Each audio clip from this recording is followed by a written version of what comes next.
Hello दोस्तों, मैं प्रांशु कुमार आज फिर से आपका अपने इस नई वीडियो में स्वागत करता हूं। आज हम लोग पढ़ने वाले हैं व्हाट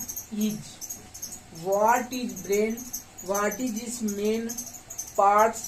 ठीक है, तो brain divided into main. Brain is the, देखिए एक ठो होता है हमारा, अगर ये हमारा बॉडी है तो एक ठो हमारा होता है सेंट्रल नर्वस सिस्टम, एक ठो हमारा होता है central nervous system.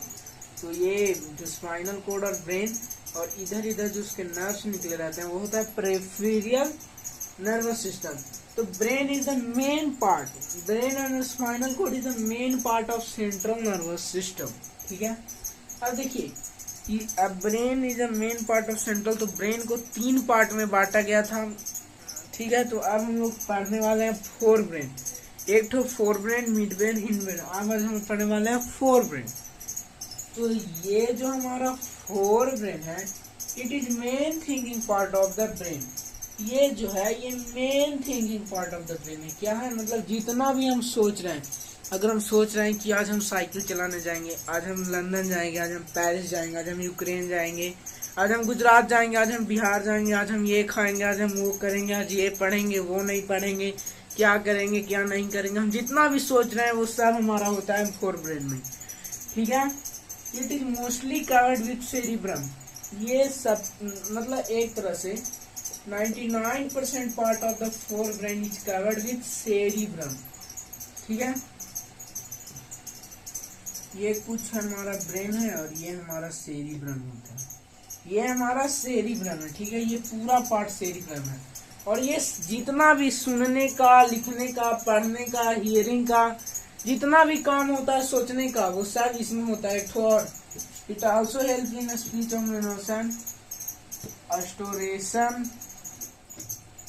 Storage of memory, reason, thinking. अब अगला, it perform all voluntary function. हम जितना भी फंक्शन कर रहे हैं, जैसे अभी हमको किसी को मुक्का से मारना है, अभी किसी को हमें डिशुम करना है, या हमें किसी को लपड़ाना है, या किसी को कूटना है, तो ये सब हमारा वॉलेंट्री फंक्शन जितना भी है वो सब परफॉर्म करेगा 4 ब्रेन। ठीक है, और ये 4 ब्रेन किसके मदद से परफॉर्म करता है? Cerebrum. It also helps us in hearing, smell and sound. जितना भी hearing, smelling, बाल्किंग, cooking, swimming, sight, smell, hearing, this all be given by the forebrain and done by the forebrain.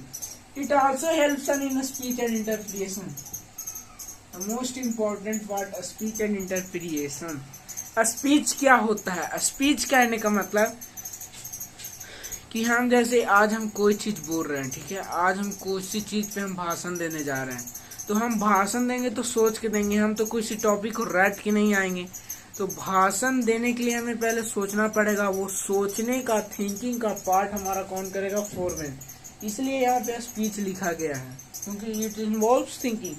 दूसरा, इंटरप्रिएशन, व्याख्या। जैसे मुझे आपके सामने कोई, मतलब जान लीजिए एक ठो जीव आया, इंग्लिश का एक ठो चैप्टर था हाउ वाइल्ड एनिमल्स, तो उसमें हम लोगों ने पढ़ा था कि एशियन लायंस कैसा होगा, वो ब्राउनिश होगा, इस कलर का होगा। तो वो आएगा तो हम कैसे पहचानेंगे? उसका व्याख्या करेंगे सबसे पहले, उसका इंटरप्रिटेशन कि वो काला भूरा दिख रहा है कि नहीं दिख रहा है, वो आदमी को मार के खा रहा है कि नहीं खा रहा है। इन सभी बेसिस पे हम जज करेंगे कि वो एशियाटिक लायन है। तो वही हमारा इंटरप्रिटेशन होता है। और इंटरप्रिटेशन भी बिना थिंकिंग के नहीं हो सकता है, इसलिए इसमें भी 4 ब्रेन इन्वॉल्व होता है। साथ ही साथ स्टोरेशन ऑफ मेमोरी भी इसमें होता है। इसमें क्या होता है? स्टोरेशन of memory. Storation of memory occur in this 4 brain and reason and thinking। किसी भी चीज का रीजन, क्या, क्यों हुआ, कैसे हुआ, तो उस रीजन को सोचने का भी पार्ट हमारा यही करेगा 4 ब्रेन। और साथ ही साथ थिंकिंग करने का भी हमारा काम 4 ब्रेन करता है। ठीक है, तो तब तक के लिए साइन ऑफ करता हूँ। जय हिंद।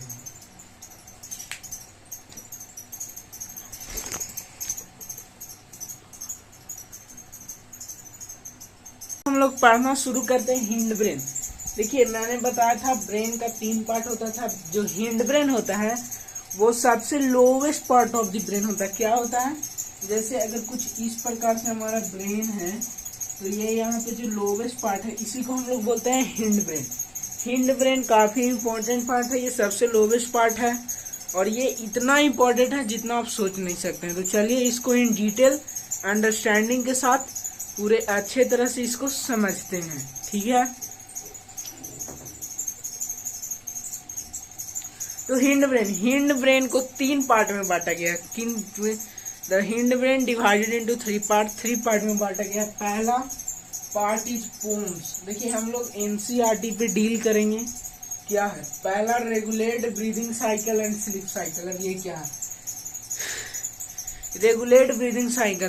हमें इस पे कोई कंट्रोल नहीं है। क्या हम जब हम कुछ काम कर रहे हैं तो क्या हम ये सोचते रहते हैं कि अब हमें इनहेलेशन करना या एक्सहेलेशन करना चाहिए, सांस लेना चाहिए या सोना चाहिए। उस समय हम ये सब नहीं सोच पाते हैं। तो उस समय हमारा काम करता है पोन्स, ब्रीदिंग साइकिल को रेगुलेट करता है, लगातार उसे करवाते रहता है ब्रीदिंग साइकिल। हम किसी भी काम में रहें, ब्रीदिंग होता ही रहेगा, वो रुकेगा नहीं, वो कंटिन्यूअस प्रोसेस है, उसके बिना हम सर्वाइव नहीं कर सकते हैं। तो उस चीज को रेगुलेट करेगा पोन्स की ब्रीदिंग साइकिल कब होगा, कैसे होगा, वो हमारे बिल पे डिपेंड नहीं करता। दूसरा स्लीप साइकिल।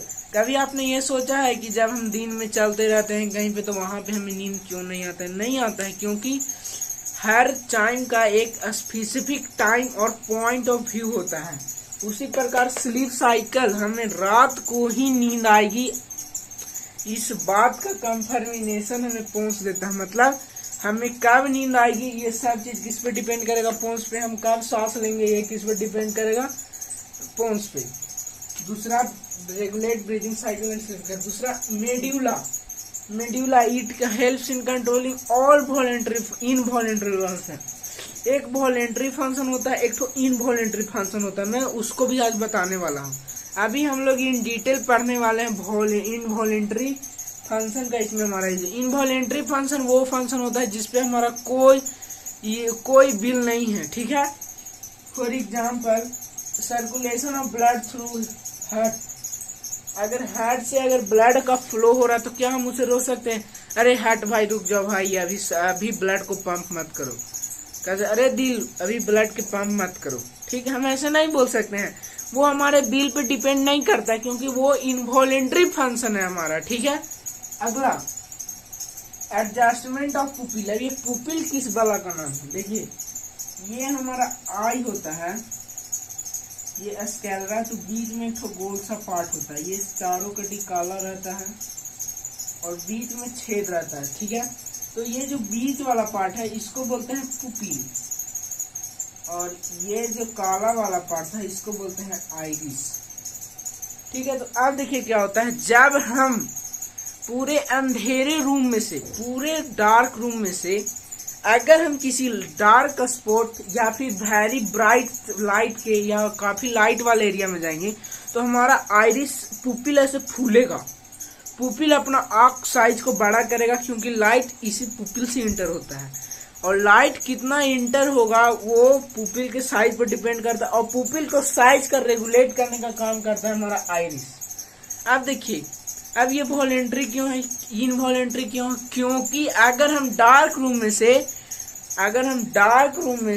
अगर हम लाइट वाले जगह पे जा रहे हैं या सनलाइट में जा रहे हैं तो ये कभी भी संभव नहीं है कि हम अपने से खुद से पुपिल का साइज को एडजस्ट कर दें। नहीं, हम नहीं कर सकते हैं, इसलिए इसे इनवॉलेंटरी फंक्शन कंसीडर किया जाता है, ठीक है।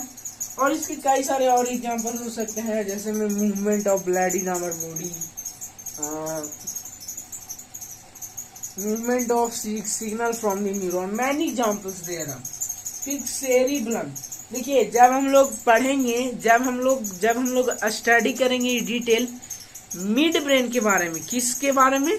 जब हम लोग स्टडी किए थे फोर ब्रेन के बारे में, तो वहां पे क्या था कि सेरिब्रम जितना भी काम वो कर रहा है उन सभी का precision of all voluntary function ये करेगा, और maintenance of posture, precision of all voluntary function. सभी वॉलेंटरी फंक्शन को परफॉर्म कौन कर रहा था? सभी वॉलेंटरी फंक्शन को परफॉर्म कर रहा था हमारा फोर ब्रेन सभी इनवॉलेंटरी फंक्शन को परफॉर्म कर रहा था, हाँ या नहीं।